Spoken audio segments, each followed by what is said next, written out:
In today's video, I'm going to give you 5 training tips to make you a better archer. For those of you that are new here, my name is Jake Kaminsky. I'm a 2-time Olympic silver medalist in the sport of archery. I'm working to make this channel a great resource to all types of archery to help make you a better archer, to eliminate all the growing pains that I had when I was growing up in the sport. So if you're serious about archery, start by hitting that subscription button and the notification bell. That way you're notified every time a new video is uploaded. I'm pumping out a lot of content lately, and you don't want to miss out on what I have coming out. You're watching the Jake Kaminsky YouTube channel.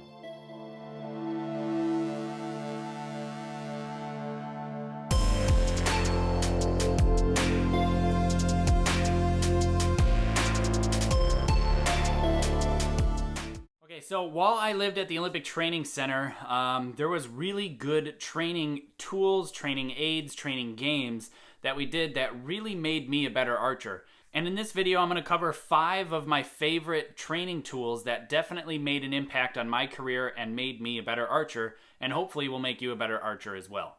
Before we get too far into that, I do want to quickly re-announce that I do have a book that is on pre-sale right now. It's called Tuning for Performance. It essentially helps you set up your recurve bow exactly how I would. From beginner to advanced, everybody can benefit from this book. It is available for pre-sale on my website, jakekaminsky.com. There is a link in the description below, plus I'll put a card up at the top here on where you can find that book that is on pre-sale. Every copy will be signed that is sold during pre-sale. That includes international shipping as well, looking at a May 1st ship date. And yeah, I'm really excited to finally have that book done and available for you guys out there. So the first thing that I can recommend to do as a training tool, a training tip, or whatever you want to call it, is to shoot with earplugs in. Now, not everybody would think that that is a really great idea and may think that it is not necessarily a super smart thing to do. But I can tell you for sure, shooting in earplugs really it eliminates one of your senses. So it really heightens what is going on around you. And it allows you to focus on different feelings rather than sounds while you're at full draw. You know, with us recurve shooters, we use a clicker, right? And a lot of people will complain that when it is noisy or there are a lot of shooters around them on the line, they can't tell the difference between their clicker and somebody else's clicker. Now, a really easy way around that is to plug your ears.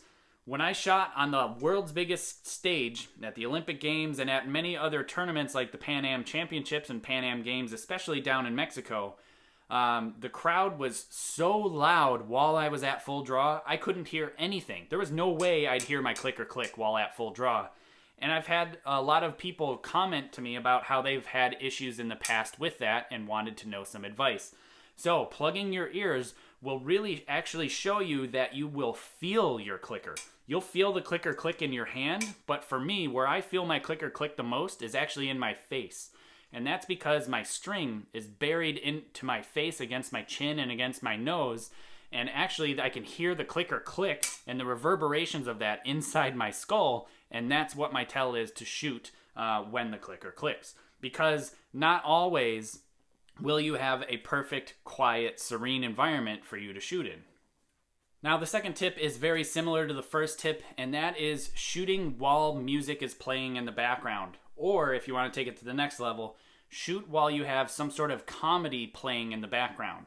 Now, this may seem, again, counterintuitive because you should be focusing while practicing, but I can tell you that just about at every single tournament for the last few years, they play music very low-level music while the end is going on, while you're actually shooting. It's not really silent anymore while you're shooting. So what this is going to do is it's going to get you comfortable to shooting while music is playing in the background. Or if you play comedy, because it's funny, because it requires some focus, you will have to really work through that. And because at full draw, you can't laugh at the punchline because you're supposed to be focusing on executing your shot.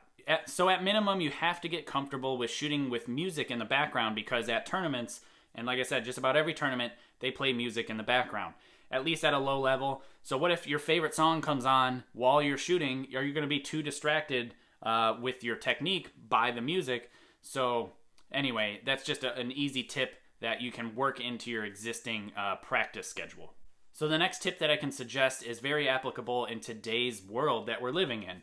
If you are shooting a lot of blank bale, maybe you're stuck at home, I would suggest shooting at dots at blank bale instead of just shooting blank bale. Now, what do I mean by dots? I mean just take your Sharpie and draw on your target face, flip it over, or a piece of computer paper, and draw dots. Draw a dot about this big.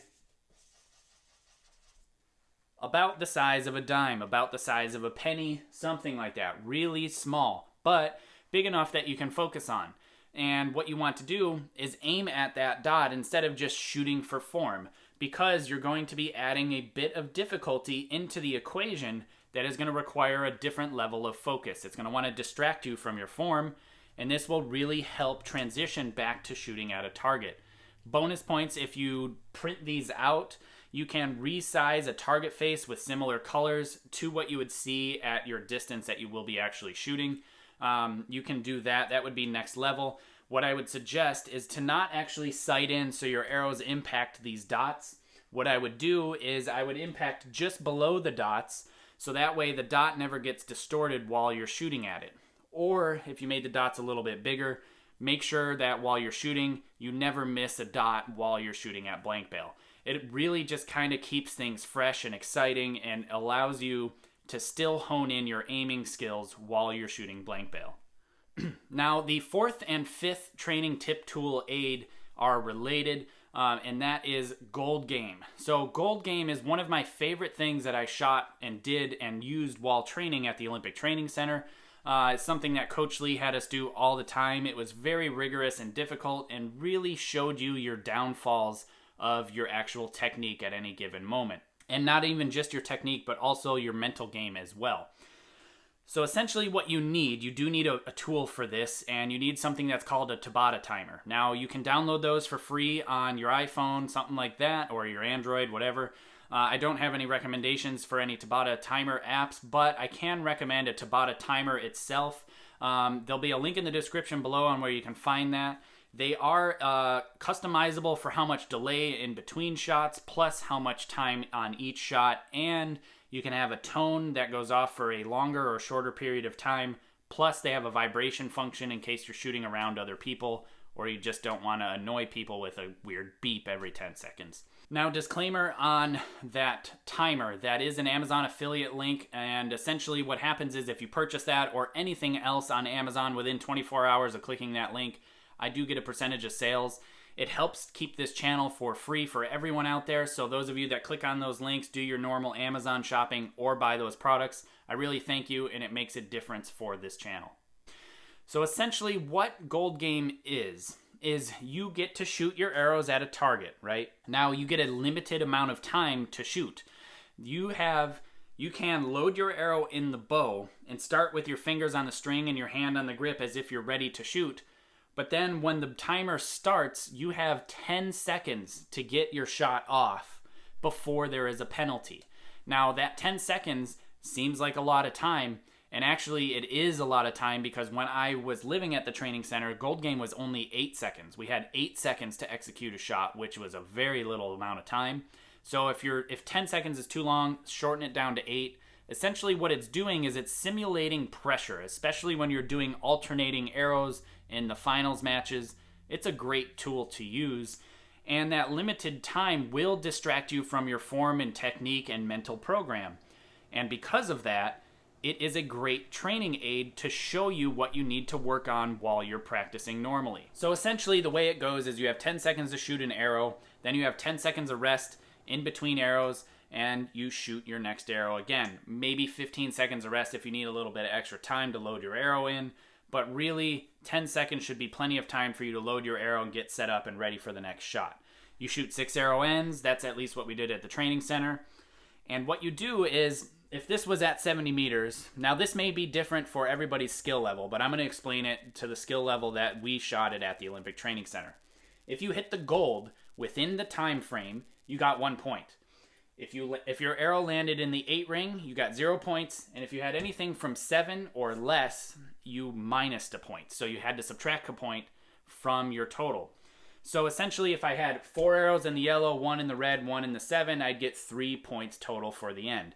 You want to go to a certain amount of points in total, In the beginning, we did 30 points to start, and that still took several hours because we were just new at this. But once you get really, really proficient, the highest level archers in the world will do this at a 90% proficiency. So that means that how many arrows you shoot versus how many points you get, you're gonna get about 90, you're gonna get a point 90% of the time, essentially. If you don't shoot your arrow within the given time, and you shoot an arrow after the beep happens, you lose that arrow, number one, plus you deduct 2 more points, because you gotta really make sure you're getting those arrows off in time. It really heightens the level of pressure and makes the game more challenging. Now that is called aim on gold game, where you're aiming in the middle and you're trying to hit the yellow.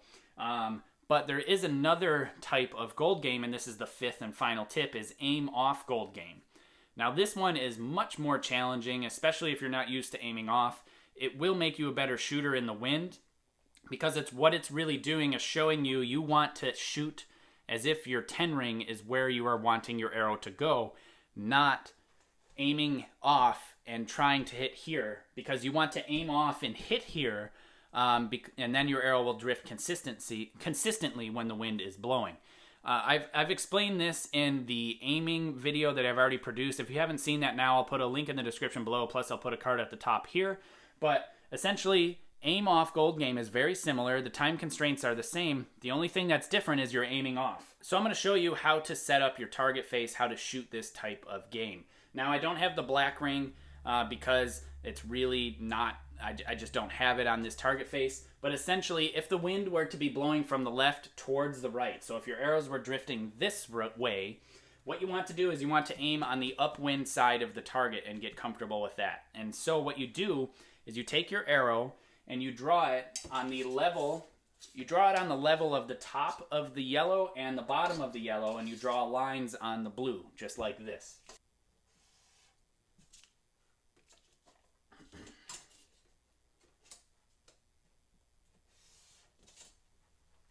So now that we have our vertical reference as to where our points are, we also need a penalty reference, and the penalty reference is the left edge of the yellow vertically.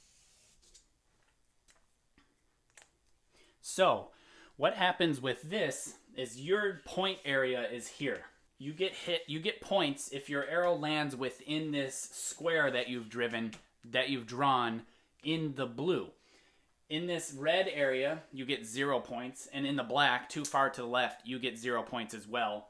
And I believe, it's been a while since I've shot this game, I'm pretty sure that anything to the right of this line, anywhere, vertically, is a -1 point. I don't think it was on the 8 ring. I can't remember, to be honest. It's been just too long. Pretty sure it was the left edge of the yellow.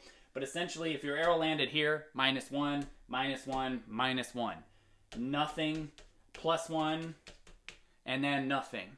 So, and you do it the same, with the same time constraints. You go for the same amount of points. This one's a bit more difficult, like I said, because it's really going to teach you how to aim off and how to be a better shooter in the wind.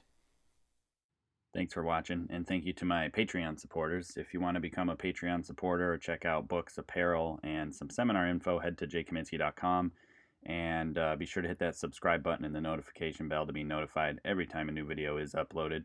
And I appreciate you watching. Thank you again.